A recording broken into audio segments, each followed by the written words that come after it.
Kita semua sama-sama maklum bahwa sihir sebenarnya bukan persoalan baru. Sejak sebelum datang Islam, sihir itu sudah ada. Di zaman Yunani kuno, sihir ada. Di zaman Mesir kuno, di zaman Cina kuno, dan yang lain-lain yang serba kuno, sihir itu sudah ada. Bahkan para nabi pun, para rasul yang diutus oleh Allah Subhanahu wa ta'ala, senantiasa berhadapan dengan ahli-ahli sihir untuk menguji kebenaran dari misi yang mereka bawa. Sihir adalah perbuatan di luar kebiasaan yang bisa dikerjakan oleh ahlinya dengan bantuan jin atau setan. Hukum mempelajari sihir adalah haram, mengamalkannya lebih haram lagi. Sebab itu saudara-saudara, sihir merupakan perbuatan merusak yang harus kita jauhi. Ciri-ciri daripada perbuatan sihir, pertama, ia mengandung tipuan, bayangan khayal. Di zaman Nabi Musa misalnya, orang melihat tambang-tambang itu seperti ular. Nabi Musa melayangkan tongkatnya menjadi ular-ular besar yang memakan ular-ular kecil ciptaan tukang-tukang sihir Fir'aun tadi. Lalu sihir bisa terjadi dengan bantuan jin kafir atau setan. Kemudian ciri yang ketiga, sifatnya halus dan tersembunyi. Taruh kata ada seorang ahli sihir yang mempergunakan ayat-ayat Quran sebagai jompa-jampe, sebagai baca-bacaan, itu cuma sekedar kedok. Tujuannya tidak lain menjadikan agama sebagai ketok untuk membenarkan cara yang dimurkai oleh Allah Subhanahu wa ta'ala. Satu hadis yang diriwayatkan oleh Imam Bazar dan Tabrani, Nabi berpesan, "Laisa minna man tatayyara lahu au takahhana au tukuhhina lahu au sahira lahu." Tidak termasuk ke dalam golonganku, kata Nabi. Tidak termasuk umatku. Siapa mereka? Man tatayyara lahu, orang yang bertatoyur. Apa tatoyur itu? Dari kalimat toyaro, artinya terbang. Toir biasa diartikan dengan burung. Tatoyaro percaya kepada suara-suara burung. Man tatoyaro lahu, mempercayai, meyakini dengan benar-benar kepada suara beburungan. Kan suka ada itu, nah bunyi burung tuh, maling liwat. Maling liwat. Burung bunyi, maling liwat. Itu termasuk tatoyaro lahu, percaya kepada suara burung. Kan aneh kalau suara orang nggak dipercaya, suara burung malah dipercaya. Ada ustadz ceramah, kiai ngaji, nggak mau didengerin, burung dengerin bener. Nah, suaranya dari sebelah mana? Belah kulon. Nah, itu tandanya anu. Habis dihitung-hitung. Itu termasuk tatoyaro lahu. Au takahana, atau bertenung, au tukuhina, atau minta ditenungkan. Au sahiro lahu, atau melakukan perbuatan sihir, atau minta disihirkan. Laisa minna, tidak termasuk ke dalam golonganku, kata Nabi. Sehingga dengan demikian saudara-saudara, menghadapi sihir dengan sihir sekalipun termasuk perbuatan yang tidak diajarkan oleh agama. Kita kan mempelajari sihir untuk jaga diri, tidak apa-apa. Yang dilarang mengamalkannya, dilarang juga mempelajarinya. Sebab orang kalau sudah mengetahui, biasanya lalu terangsang untuk mencoba. Kalau percobaannya berhasil, biasanya terangsang untuk coba lagi dan coba lagi. Pada akhirnya ketagihan, lalu beralih menjadi profesi, apalagi itu nanti bisa mendatangkan hasil uang. Saudara-saudara kaum muslimin rahimakumullah, kita manusia makhluk nyata. Kita hidup di alam nyata. terikat oleh sunnatullah, causality. Oleh karenanya bagi kita keyakinan yang penuh, keikhlasan di dalam bertuhankan Allah, penyerahan diri sepenuhnya hanya kepadanya, itu sudah merupakan obat penangkal yang sangat ampuh agar kita tidak terkena penyakit-penyakit yang dibuat oleh setan dan para pembantunya. Sehingga beberapa ayat Quran mengajarkan, misalnya a'udzu bikalimatillahi tammati min syarri ma khalaq, atau bismillazi la yadurru ma'asmihi syai'un fil ardi wala fis sama, dengan menyebut nama Allah yang tidak bisa mendatangkan bahaya sedikit pun, dari baik yang datang dari langit maupun yang datang dari bumi. Jiwa yang kosong dari keyakinan yang penuh kepada Allah, jiwa yang penuh was-was dan ragu-ragu, itu yang mudah terserang oleh penyakit-penyakit yang dikerjakan oleh para tukang-tukang sihir, yaitu oleh setan dan seluruh para pembantunya. Kemudian hadis kedua yang diriwayatkan oleh Imam Ibnu Hibban, Nabi bersabda, la yadkhulul jannata mudminu khamrin wala mu'minu bisihrin wala qati'ur rahmin. Tidak masuk surga. Ini Nabi yang bilang, tidak masuk surga. Siapa itu? Pertama, mudminu khamrin, orang yang berkekalan dalam mabuk. Selalu mudminun itu sudah menjadi perbuatan rutinnya, tidak kapok-kapoknya, teler seumur hidup. Mudminu khamrin, tidak masuk surga orang yang selalu bermabuk-mabukan. Yang kedua, wala mu'minu bisihrin, orang mukmin tapi main sihir. Ini juga oleh Nabi diperingatkan, tidak akan masuk surga orang mukmin tapi suka main sihir. Wala qati'ur rahmin, dan tidak juga orang yang memutuskan silaturahmi. Tiga macam manusia yang diperingatkan Nabi tidak akan masuk surga: orang yang selalu mabuk, orang mukmin yang main sihir, dan orang yang memutuskan silaturahmi. Saudara-saudara kaum muslimin rahimakumullah. Lalu orang berkata, kenapa dilarang kita bersihir? Padahal Rasul sendiri kan punya mukjizat. Nah, kita memang harus membedakan antara mukjizat dengan sihir. Dalam kehidupan agama kita kenal ada yang namanya mukjizat, ada yang namanya karomah atau keramat biasa diucapkan, ada yang namanya maunah, ada yang namanya irhas, ada juga yang namanya sihir. Kesemuanya ini berbeda, saudara-saudara. Yang dinamakan mukjizat itu khusus untuk para rasul saja. Satu kejadian luar biasa yang terjadi dilakukan oleh rasul atas izin dari Allah Subhanahu wa taala. Perbedaannya dengan sihir jelas. Sihir dari setan, mukjizat dari Allah. Sihir bisa dipelajari, mukjizat tidak. Sihir umumnya untuk maksud-maksud yang tidak baik, sedangkan mukjizat untuk memperkuat kebenaran yang disampaikan oleh para rasul dan ditentang oleh umatnya. Bahkan kafir Quraisy dahulu menganggap orang-orang ahli sihir itu berada dalam satu posisi yang hina, sehingga mereka mengatakan dan menuduh Nabi Muhammad sebagai tukang sihir. Tuduhan sebagai tukang sihir adalah tuduhan yang sangat aib dan hina.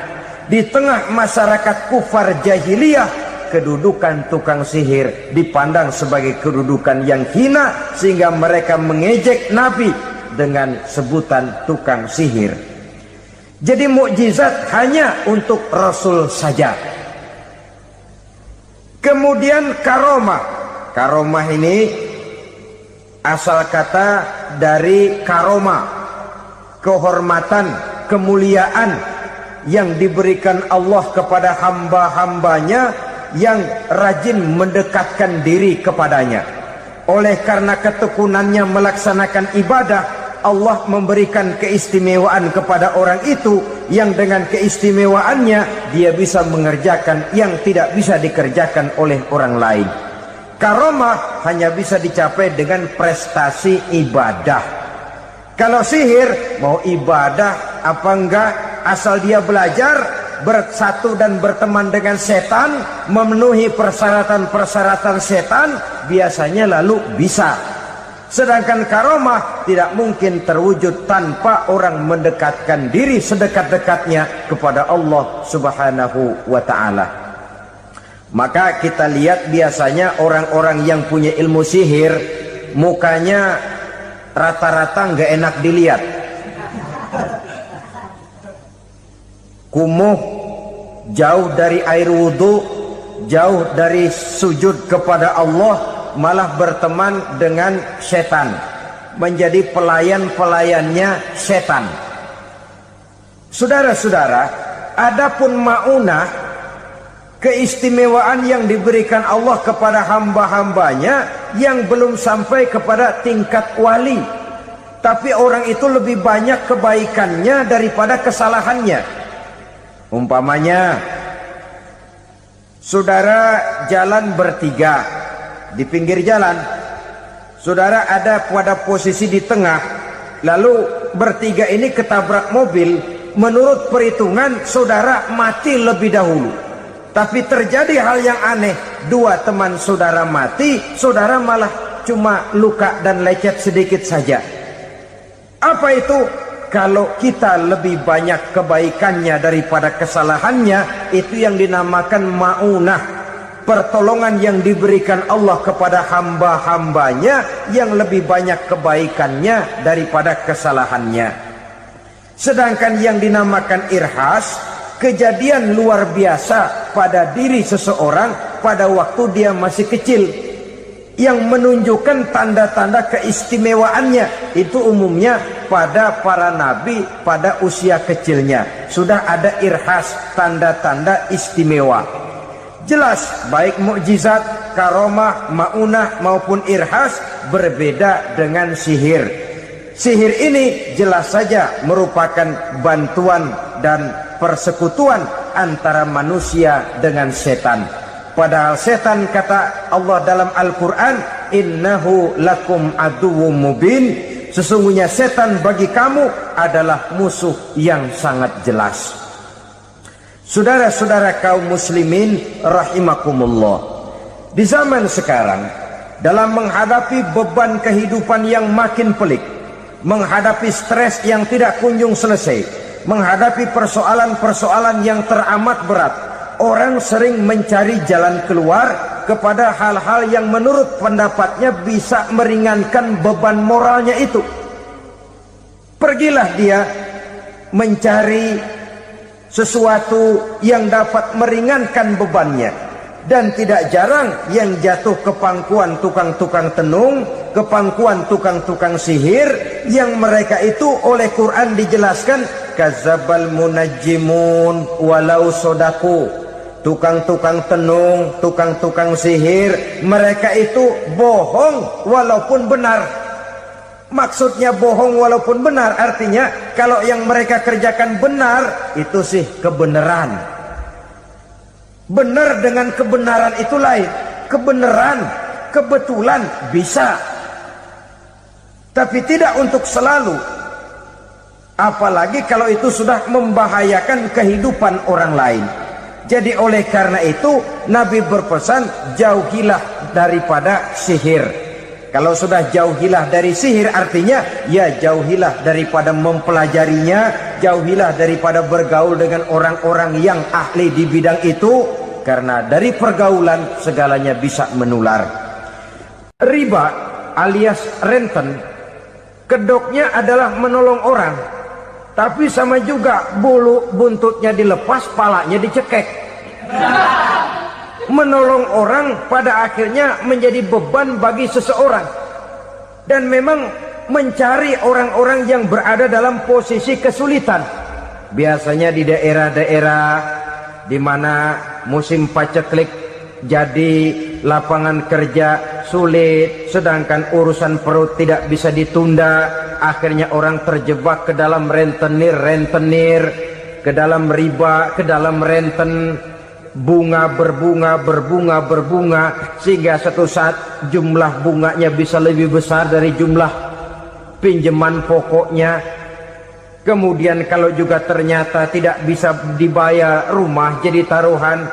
Memang rumah satu-satunya, begitu rumah ditarik mulain camping. Bukankah pada akhirnya akan mewariskan kesengsaraan? Oleh karena itu, kepada kita berusahalah jangan berhubungan dengan rentenir, jangan makan renten dan riba. Kepada mereka yang melaksanakan riba, walaupun mendatangkan keuntungan materi, tapi percayalah harta yang didapat dengan jalan riba tidak akan membawa keberkahan.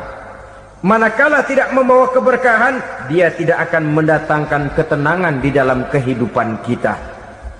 Oleh karenanya, memakan harta riba termasuk perbuatan yang merusak sendi-sendi kehidupan sosial, merusak kehidupan orang lain, merusak kehidupan masyarakat, tetangga, pergaulan, dan sebagainya. Memakan harta anak yatim dengan cara yang zalim. Nih, memang lezat. Anak yatim itu nggak tahu urusan apa-apa. Kita diamanahkan untuk mengurusinya. Kadang-kadang dibentuklah panitia penyantunan yatim piatu. Yatimnya mah tetap kelaparan, panitianya yang pada gendut.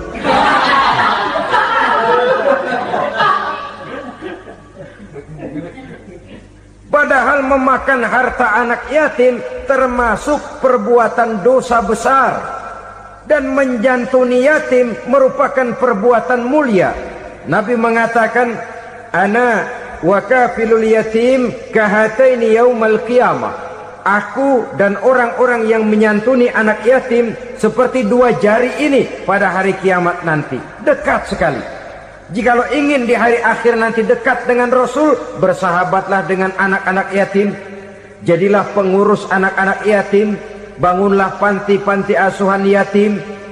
Pada saat bapak ibunya meninggal, kitalah yang menjadi orang tuanya.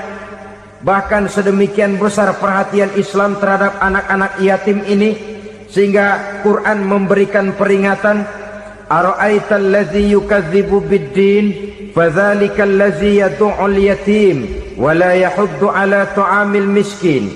Tahukah kamu siapa orang yang mendustakan agama, beragama tapi dianggap dusta, salatnya dusta, puasanya dusta karena agamanya sudah berdusta. Siapa mereka?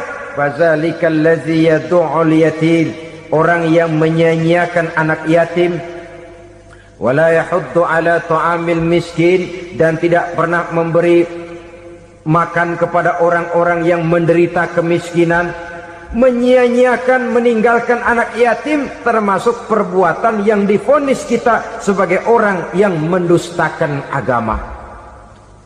Saudara-saudara kaum muslimin rahimakumullah, maka sangat dicela mengeksploitir anak-anak yatim, menjadikan mereka sebagai kedok untuk mencari kekayaan pribadi. Tetapi jikalau ikhlas, ganjarannya sangat besar, nilai pahalanya sangat besar. Menyantuni yatim tidak hanya setahun sekali. Kalau Muharram pakai istilah lebaran yatim, dibentuklah panitia, diberilah beras, uang 45.000 rupiah, alhamdulillah. Tapi jangan lupa, si yatim tidak hidup cuma satu hari. Dia tidak hidup cuma di bulan Muharram saja. Dia hidup 12 bulan dalam setahun. Sebagaimana anak-anak yang lain, dia juga berhak punya masa depan. Dia juga berhak menikmati bangku sekolah. Dia berhak mengenyam arti dan makna pendidikan. Dia berhak membekali diri dengan ilmu dan pengetahuan seperti halnya anak-anak yang lain. Maka kita yang diberikan keluasan oleh Allah, ingatlah itu, bersahabatlah dengan anak-anak yatim, santuni mereka. perkara setahun sekali di bulan Muharram, alhamdulillah, itu bagus, bin Thayyib alias baik.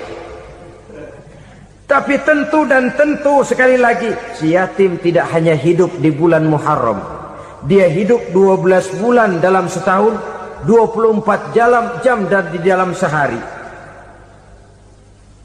Oleh karenanya, menyia-nyiakan mereka pada saat posisi kita memang mampu akan memojokkan kita dalam satu posisi di mana kita dianggap sebagai orang yang mendustakan agama, memakan harta anak yatim dengan cara yang zolim. Bapaknya udah meninggal, kebunnya lebar, anaknya dikelecehin. Nah, dah kamu gak usah pusing, nanti saya yang ngurus. Akhirnya bukan ngurus, nguras. Si yatim mungkin tidak tahu bahwa dia disia-siakan, haknya diambil, miliknya dizalimi. Tapi Allah yang akan membalasnya dengan seadil-adilnya.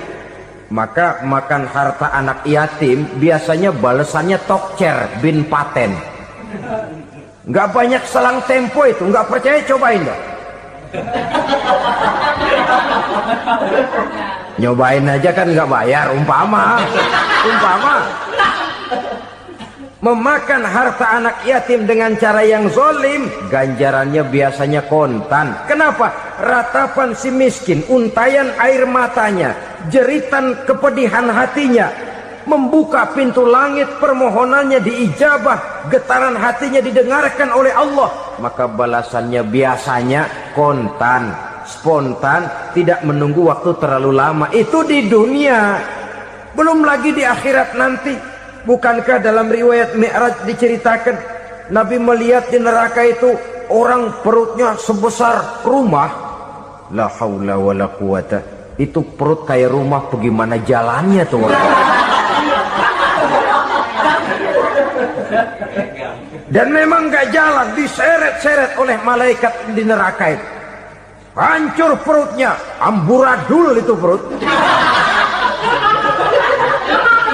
Berantakan isinya, dibulatkan lagi, diseret lagi, hancur lagi, dibulatkan lagi. Sampai Nabi tanya, orang itu begitu berat siksanya kenapa ya Jibril? Itu Muhammad, waktu di dunia dulu rakus banget makan harta anak yatim. Begitu vonisnya, begitu menyedihkan nasibnya di akhirat. Tapi di dunia pun ketidakberkahan itu sudah membayangi kehidupannya. Oleh karena itu, kepada saudara-saudara yang mendapat titipan anak yatim, berbahagialah, karena semulia-mulia rumah adalah rumah yang di dalamnya ada anak yatim yang disantuni. Sehina-hina rumah adalah rumah di mana di dalamnya ada anak yatim yang disia-siakan. Begitu kata Nabi kita. Rumah yang paling mulia dalam pandangan Allah, rumah yang di dalamnya ada anak yatim yang disantuni. Rumah yang paling hina dalam pandangan Allah, rumah yang di dalamnya ada anak yatim yang nasibnya disia-siakan. Berbahagialah saudara apabila menjadi penyantun anak-anak yatim, pelindung mereka, sehingga mereka mempunyai masa depan sebagaimana anak-anak lainnya. Rasulullah sendiri sedemikian peka terhadap keadaan anak-anak yatim karena beliau sendiri memang mengalami. Umur 6 bulan dalam kandungan ibu, beliau sudah ditinggalkan oleh ayahnya. Pada saat berusia 6 tahun, ibu sudah meninggal. Yatim piatu dalam usia di mana beliau sedang perlu belas kasih seorang ibu dan pengertian seorang bapak. Kepekaan itu lalu timbul, bahkan kemudian sampai kepada beliau berkata, aku dan orang yang menyantuni anak yatim seperti jari tengah dan jari telunjuk di hari akhirat nanti. Sedemikian dekatnya. Orang-orang tua bijaksana yang diceritakan di dalam Al-Quran, kalau sudah berpikir tentang anak-anaknya, pertanyaan yang paling mereka risaukan ialah, ma ta'buduna min ba'di? Anakku, kalau pada satu saat aku, ayahmu sudah tidak ada lagi di dunia ini, meninggalkan kamu semua, ma ta'buduna min ba'di? Apa yang akan kamu sembah nak? Jikalau sekarang ayahmu masih mau ke masjid, masih mau melakukan rukuk dan sujud, masih beribadah menyembah Allah Subhanahu wa ta'ala. Kalau orang tuamu sudah tidak ada, ma ta'buduna min ba'di, masihkah engkau mau datang ke masjid? Masihkah engkau mau rukuk dan sujud? Masihkah engkau mau menyembah Allah Subhanahu wa ta'ala? Pertanyaan ini yang dipikirkan oleh Nabi Yakub kepada putra-putranya. Pertanyaan ini yang diteruskan oleh Nabi Ibrahim kepada anak-anaknya. Pertanyaan ini yang diwariskan oleh generasi ulama'us salafus saleh kepada para generasi berikutnya. Bagaimana kita generasi sekarang? Kita orang-orang tua sekarang bukan berfikir ma ta'buduna min ba'di, malah yang kita fikirkan ma ta'kuluna min ba'di. Kalau bapak tidak ada nanti kamu makan apa nak? Perkara kamu nyembah apa urusan nomor 18. Yang penting kamu nanti hidup bisa makan nak. Maka kita sibuk mewariskan harta kepada anak-anak kita. Kita sibuk mewariskan kebun dan tanah kepada anak-anak kita. Kita sibuk mewariskan pabrik kepada anak-anak kita, sementara kita lupa mewariskan intan yang paling mahal, mewariskan mutiara yang paling berharga, yaitu nilai iman kepada Allah Subhanahu wa ta'ala. Alangkah baiknya apabila warisan harta, warisan tanah dan kebun, warisan rumah dan pabrik didasari lebih dahulu dengan mewariskan nilai iman kepada Allah Subhanahu wa ta'ala. Sebagai orang-orang tua, kita boleh bersedih kalau anak kita tidak mengerti komputer. Kita boleh bersedih kalau anak kita tidak mengerti matematika. Kita boleh bersedih kalau anak kita tidak mengerti bahasa Inggris. Tapi sewajarnya lebih bersedihlah kita orang tua jikalau mempunyai anak yang tidak kenal Allah sebagai Tuhannya, yang kemudian tidak mau rukuk dan sujud kepada Allah Tuhannya. Itulah kemalangan yang paling malang bila kita meninggalkan generasi yang tidak bertauhid kepada Allah Subhanahu wa ta'ala. Betapapun anak kita tidak ngerti komputer, saudara, paling-paling kerugiannya cuma kerugian dunia. Masuk dia ke alam barzakh, munkar nakir tidak akan sempat tanya kau belajar komputer apa tidak. Kumpul dia di padang mahsyar, malaikat juga tidak akan tanya matematikamu nilainya berapa. Yang ditanya kau kenal Allah, kau rukuk dan sujud kepadanya, kau pernah datang ke masjid. Oleh karena itu sekali lagi, menjaga nilai iman tidak hanya untuk kita, tetapi juga mewariskannya kepada anak-anak kita, generasi yang akan datang. Sungguh kemalangan yang paling besar apabila kita meninggalkan anak-anak kita. Mereka kita tinggalkan lemah ekonominya, itu tidak baik. Mereka kita tinggalkan lemah otaknya, itu pun akan membuat mereka tertinggal oleh yang lain.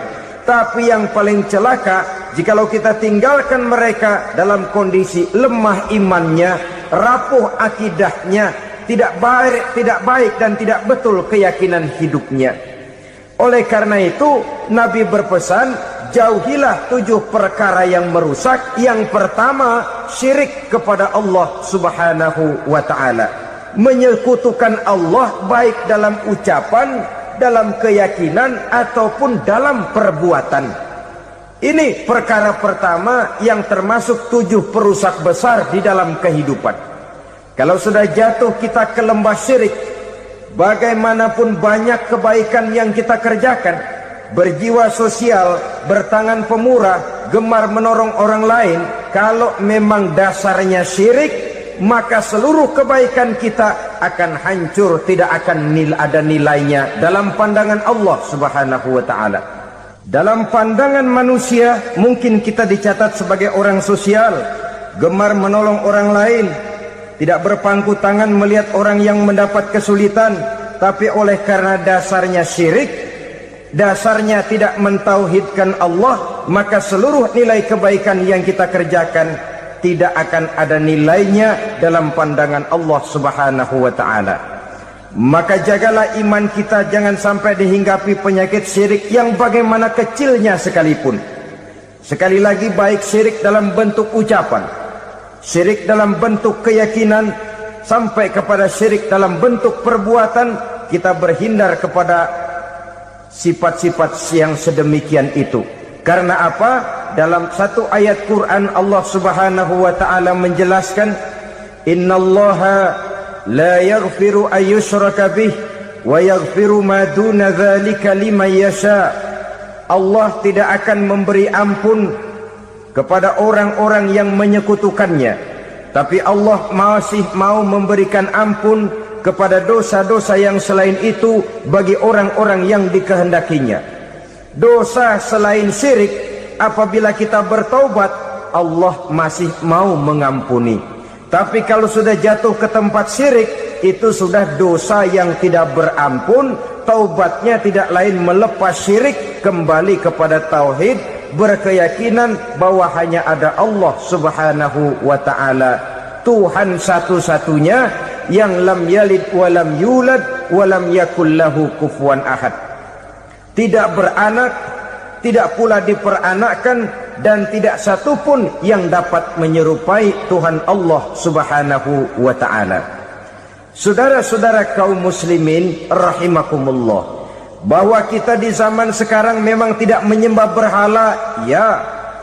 Bahwa kita tidak berterang-terangan mengatakan Tuhan lebih dari satu, memang. Bahwa kita tidak berkeyakinan Tuhan itu punya anak atau diperanakkan, tentu. Tapi dalam perbuatan dan i'tiqad, kita kadang-kadang jatuh tanpa kita sadari ke tempat yang bernama syirik ini. Oleh karenanya, di zaman di mana teknologi makin canggih, di mana kemajuan pembangunan makin menjangkau berbagai aspek kehidupan, diperlukan keseimbangan antara kemajuan fisik material dengan kemajuan mental spiritual. Apabila tidak ada keseimbangan, yang terwujud tentulah kepincangan, yang diawali dengan pincangnya cara kita berpikir, sehingga pada akhirnya akan mengarah kepada pincangnya cara kita berbuat dan bertindak di dalam kehidupan kita. Oleh karena itu Nabi berpesan, jauhilah sifat syirik, karena syirik merupakan dosa yang teramat besar. Ini sifat merusak yang pertama. Yang kedua, kata Nabi, wasihra, jauhilah sihir. Sihir ini juga termasuk perkara yang merusak kehidupan. Kita semua sama-sama maklum bahwa sihir sebenarnya bukan persoalan baru.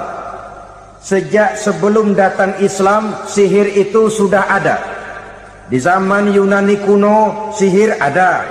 Di zaman Mesir kuno, di zaman Cina kuno, dan yang lain-lain yang serba kuno, sihir itu sudah ada. Bahkan para nabi pun, para rasul yang diutus oleh Allah Subhanahu wa ta'ala, senantiasa berhadapan dengan ahli-ahli sihir untuk menguji kebenaran dari misi yang mereka bawa. Sihir adalah perbuatan di luar kebiasaan yang bisa dikerjakan oleh ahlinya dengan bantuan jin atau setan. Hukum mempelajari sihir adalah haram, mengamalkannya lebih haram lagi. Sebab itu saudara-saudara, sihir merupakan perbuatan merusak yang harus kita jauhi. Ciri-ciri daripada perbuatan sihir, pertama, ia mengandung tipuan, bayangan khayal. Di zaman Nabi Musa misalnya, orang melihat tambang-tambang itu seperti ular. Nabi Musa melayangkan tongkatnya menjadi ular-ular besar yang memakan ular-ular kecil ciptaan tukang-tukang sihir Fir'aun tadi. Lalu sihir bisa terjadi dengan bantuan jin kafir atau setan. Kemudian ciri yang ketiga, sifatnya halus dan tersembunyi. Taruh kata ada seorang ahli sihir yang mempergunakan ayat-ayat Quran sebagai jompa-jampe, sebagai baca-bacaan, itu cuma sekedar kedok. Tujuannya tidak lain menjadikan agama sebagai ketok untuk membenarkan cara yang dimurkai oleh Allah Subhanahu wa ta'ala.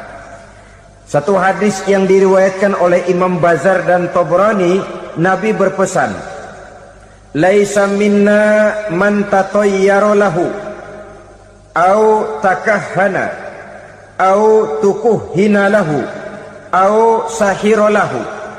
Tidak termasuk ke dalam golonganku, kata Nabi, tidak termasuk umatku.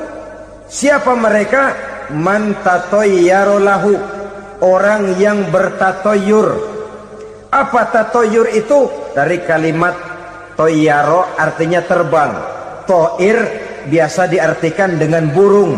Tatoyaro percaya kepada suara-suara burung.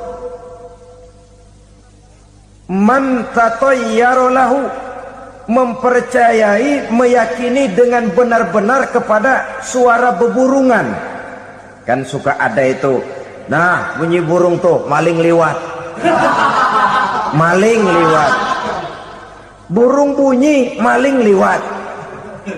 Itu termasuk tatayyara lahu, percaya kepada suara burung. Kan aneh kalau suara orang nggak dipercaya, suara burung malah dipercaya. Ada ustadz ceramah, kiai ngaji, nggak mau didengerin, burung dengerin bener. Nah, suaranya dari sebelah mana? Belah kulon. Nah, itu tandanya ano. Habis dihitung-hitung, itu termasuk tatayyara lahu. Au takahana, atau bertenung, au tukuhina, atau minta ditenungkan, au sahirolahu, atau melakukan perbuatan sihir, atau minta disihirkan. Laisa minna, tidak termasuk ke dalam golonganku, kata Nabi.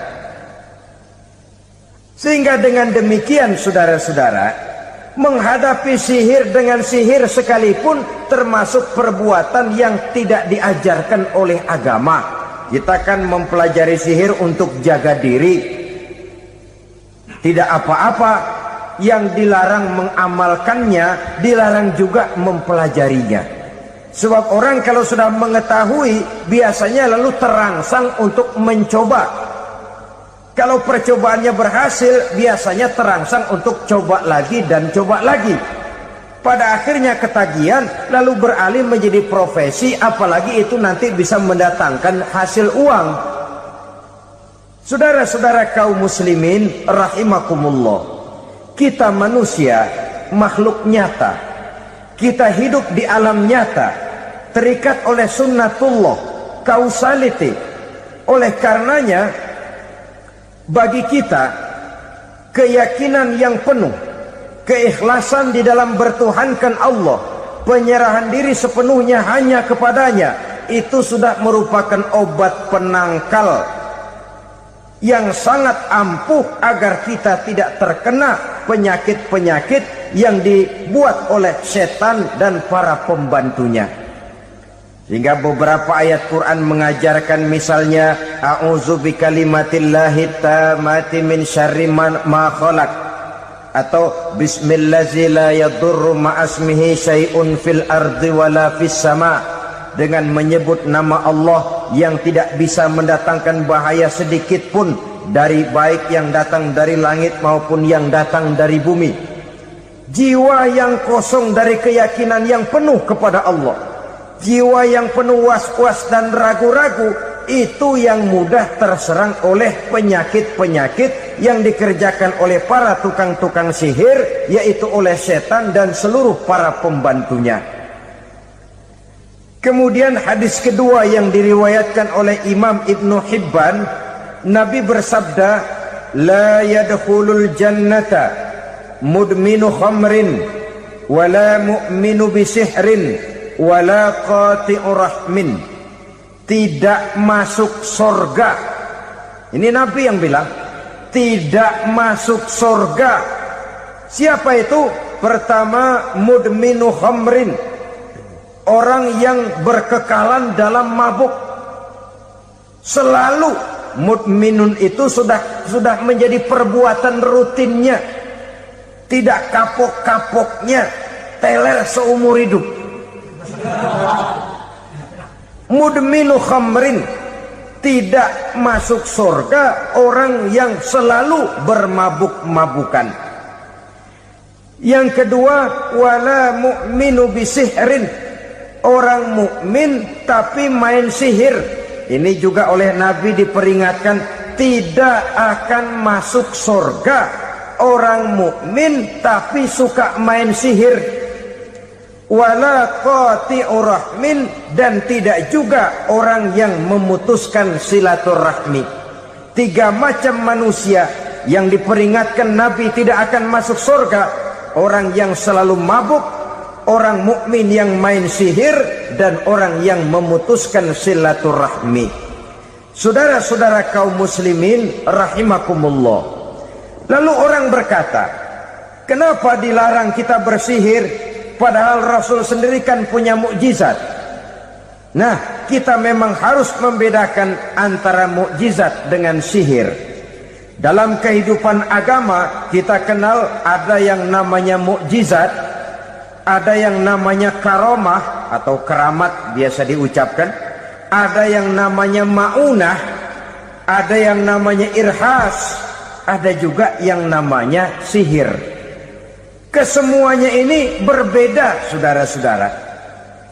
Yang dinamakan mukjizat itu khusus untuk para rasul saja. Satu kejadian luar biasa yang terjadi dilakukan oleh Rasul atas izin dari Allah Subhanahu wa ta'ala. Perbedaannya dengan sihir jelas. Sihir dari setan, mukjizat dari Allah. Sihir bisa dipelajari, mukjizat tidak. Sihir umumnya untuk maksud-maksud yang tidak baik, sedangkan mukjizat untuk memperkuat kebenaran yang disampaikan oleh para rasul dan ditentang oleh umatnya.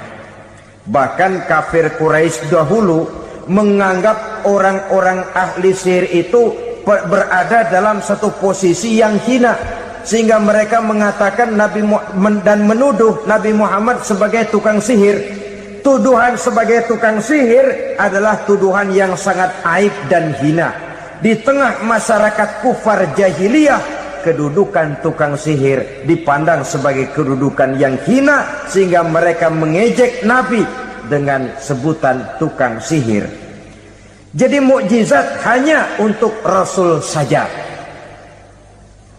Kemudian karomah. Karomah ini asal kata dari karoma, kehormatan, kemuliaan yang diberikan Allah kepada hamba-hambanya yang rajin mendekatkan diri kepadanya. Oleh karena ketekunannya melaksanakan ibadah, Allah memberikan keistimewaan kepada orang itu, yang dengan keistimewaannya dia bisa mengerjakan yang tidak bisa dikerjakan oleh orang lain. Karomah hanya bisa dicapai dengan prestasi ibadah. Kalau sihir, mau ibadah apa enggak, asal dia belajar, bersatu dan berteman dengan setan, memenuhi persyaratan-persyaratan setan, biasanya lalu bisa. Sedangkan karomah tidak mungkin terwujud tanpa orang mendekatkan diri sedekat-dekatnya kepada Allah Subhanahu wa ta'ala.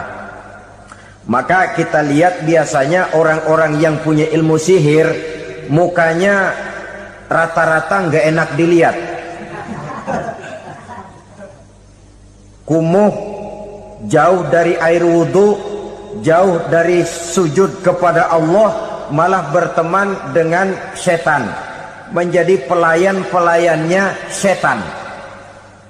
Saudara-saudara, adapun maunah, keistimewaan yang diberikan Allah kepada hamba-hambanya yang belum sampai kepada tingkat wali, tapi orang itu lebih banyak kebaikannya daripada kesalahannya.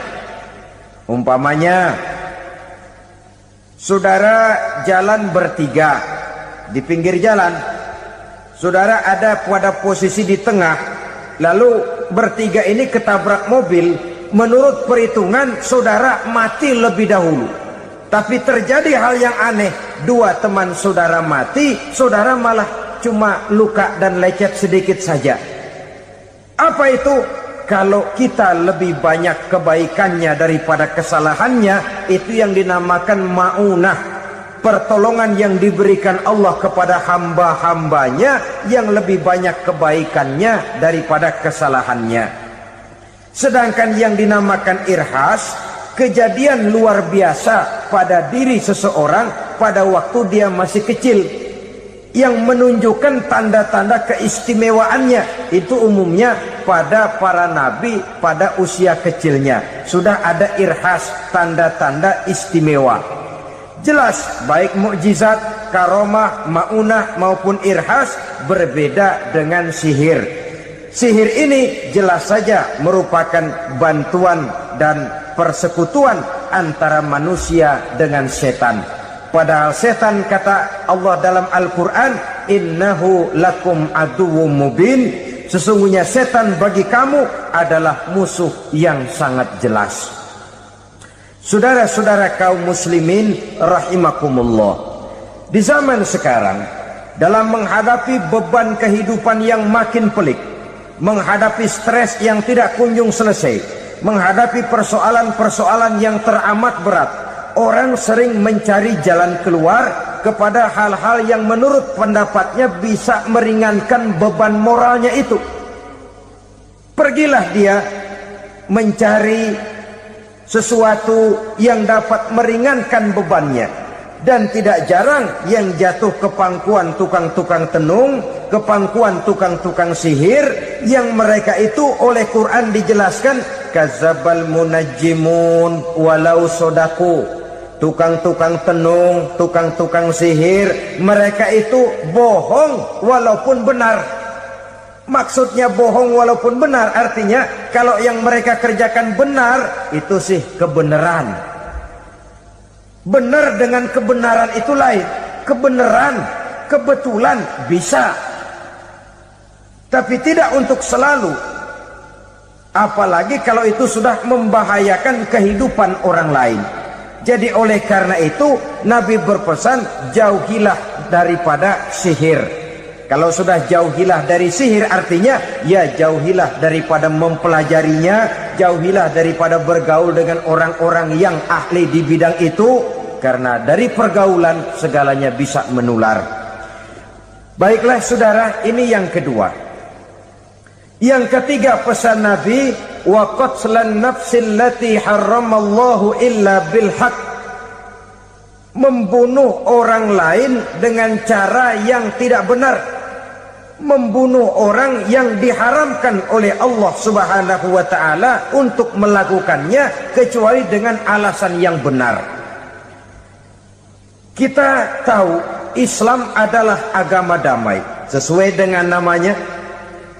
Ia tidak dikembangkan dengan pedang dan kekerasan.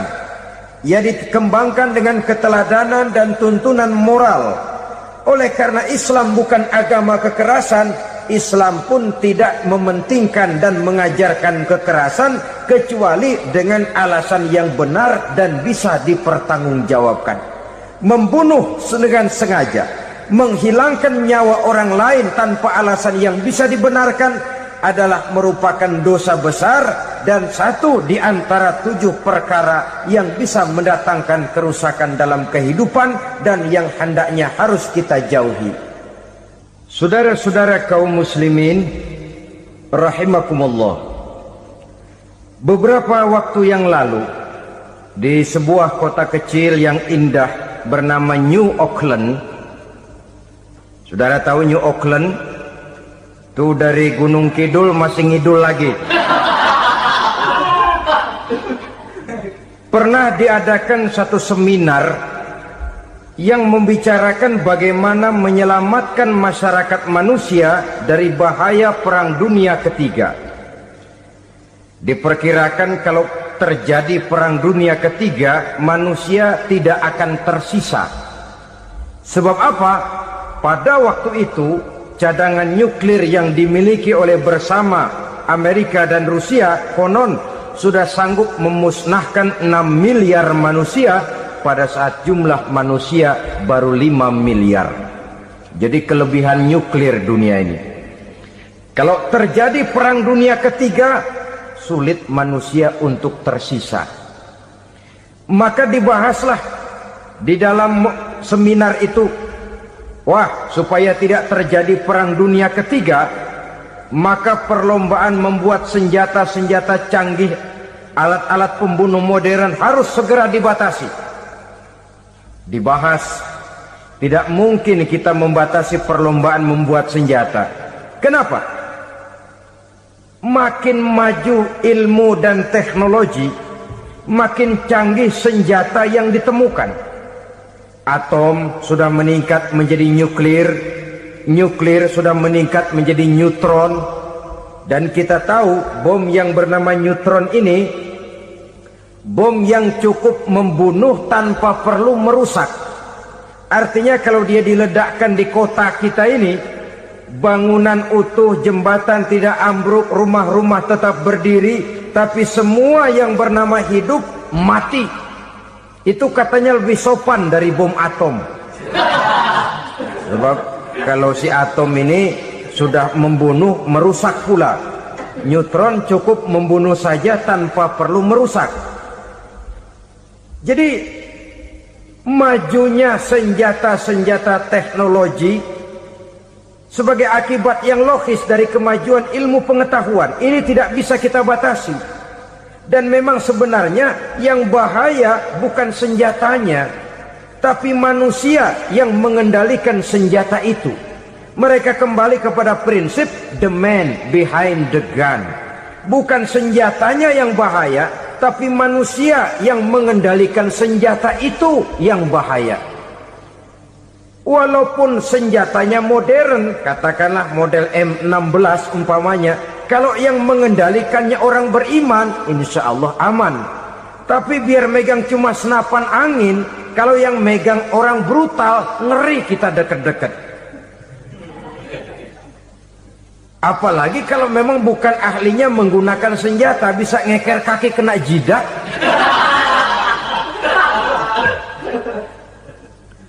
Mereka kembali kepada prinsip lama yang tetap baru. Bukan senjatanya yang harus dibatasi, manusia yang mengendalikan senjata itu yang perlu dibicarakan. Nah, kalau begitu, agar manusia tidak mempergunakan senjata sewenang-wenang, apa yang harus kita lakukan? Ya, manusianya harus bermoral. Ya, tapi moral yang mana? Di dunia ini banyak ajaran tentang moral. Itu pun mudah saja. Di sini kan kita undang saja ahli dari berbagai agama untuk membicarakan konsep perdamaian menurut agamanya masing-masing. Baik, setuju itu, setuju. Maka tampillah para ahli agama, mereka kembali kepada prinsip moral daripada konsep yang terkandung di dalam ajaran agama untuk menegakkan perdamaian. Mula-mula naiklah ahli dari agama Hindu, dibacakan konsep perdamaian menurut ajaran agama Hindu, bahwa untuk damai manusia harus meninggalkan nafsu keduniaannya, menempuh samsara dan sebagainya untuk mencapai nirwana, menjauhi kemegahan dan kemewahan dunia. Ini lalu dibahas, rasanya juga tidak mungkin ini.